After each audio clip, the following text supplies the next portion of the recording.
Welcome back, guys. And look, why have Liverpool struggled so much this season after an excellent first season for Slot, winning the Premier League in his first season? I want to break this down and I want us to go back to the summer transfer window where we allowed Luis Diaz to leave. Of course, Trent Alexander Arnold wanted to leave to Real Madrid. And look, we brought in an abundance of players. Florian Wirtz, Ekatike, Isak, Frimpong, Kirkes. Kirkes, I understand. Look, Robertson's getting older. He's a good replacement for Robertson. I think Kirkes is finding his feet and we're seeing how good he can actually be and the levels he could hit. Frimpong was always a confusing one for me because it's like, is he a right back? Is he a right winger? Or is he a right wing back? If he's a right wing back, which it looks like he is, does that mean they're planning to go to a five at the back in the future? Not really too sure about the Frimpong signing. However, I do think he can be a dangerous player off the bench, even a dangerous player in some games. You could play him at right back, and if you're playing a low block, he could be extremely positive for you. Overlapping, if you play him right wing against certain teams, he could be very dangerous. So it just depends, and obviously he does give you that right wing back option if you ever did need to go to a five. Defensively, I think he's a bit too small to play right back sort of throughout a whole season. But look, he could be effective, especially off the bench. So as much as I don't think he is our right back, I think Conor Bradley takes that right back spot at the moment. He could be a good option, but it did confuse me a little bit as to why they chose Frimpong. Ekatike and Isak, look, both excellent players, but I think with Luis Diaz missing, something under Klopp, which we were so good at doing, was bringing in players which were sort of that Sadio Mane, Salah, Jota, Firmino, that kind of level. And they was versatile. They could all play in different positions in the front three. Even Gakpo under Klopp used to play centre forward at times, and I thought he was actually decent there. But yeah, that versatile front three we had was sort of what made us so successful.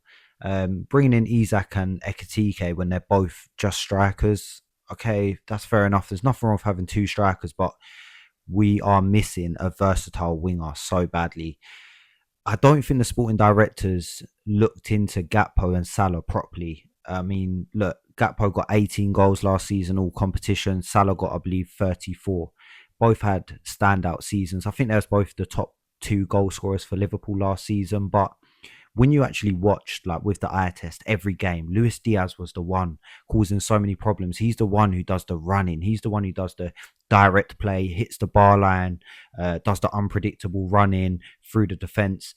Gakpo and Salah are they're very predictable and they do the same thing. Nothing wrong with that, but you have to have some versatility. And with Salah age in another year, you can see he's hit a cliff. Like, he's really struggling. Gakpo has been out of form, and for us to have someone of a player profile similar to a Noni Madueke who could just play a left wing, right wing, just be versatile in the front three, that would be so key for us, and be direct and just want to hit the bar line. It's not always about goals and assists. It's about people which can just create chances, create space, and have got pace, and that's what Frimpong has helped us with in a season where we've been lacking that.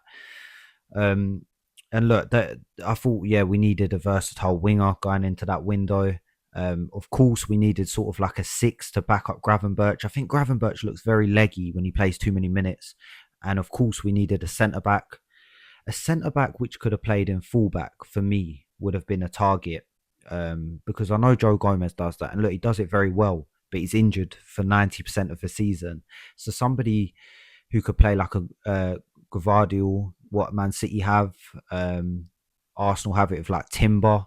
They can play centre back, they can play full back, and that just allows a bit more versatility in your back line. So when you get injuries, you're not so much in a crisis, which we are right now. If we get one injury, it's pretty much over for us. So I think that was another part of the team they could have targeted. I know they let a lot of young players go, Elliot and Quansah being key ones for us. I mean, if we brought in a centre back, Quansah wouldn't have been the end of the world, but now you're looking at it with hindsight and saying, why didn't we keep him? Florian Wirtz, another one. Of course, look, I think Florian Wirtz will be a success, but I don't think we needed a 10 in the transfer window. That's not what I thought. I'm happy we got him, excellent player, but I thought we needed an 8 or a 6 or somebody who could play in both positions of an 8 and a 6. More depth in that midfield, more of an engine midfield. And then I preferred, maybe I'm stuck in my clock ways, the wingers, out and out wingers, and maybe a false nine or a striker. And that's how I wanted us to set up. But it seems like we've gone to this more 4-2-3-1, and it's more possession based and slower. And I don't know if it's actually benefiting us. We barely press. But yeah, the sporting directors, I think they have to take accountability and look at our winger options and the lack of pace in the wing positions. I think as much as Slot has been bad, he's made bad decisions, bad tactics. He's not used some of the squad as much as I think he should have. Chiesa, Rio, Endo, Gomez when Gomez was fit.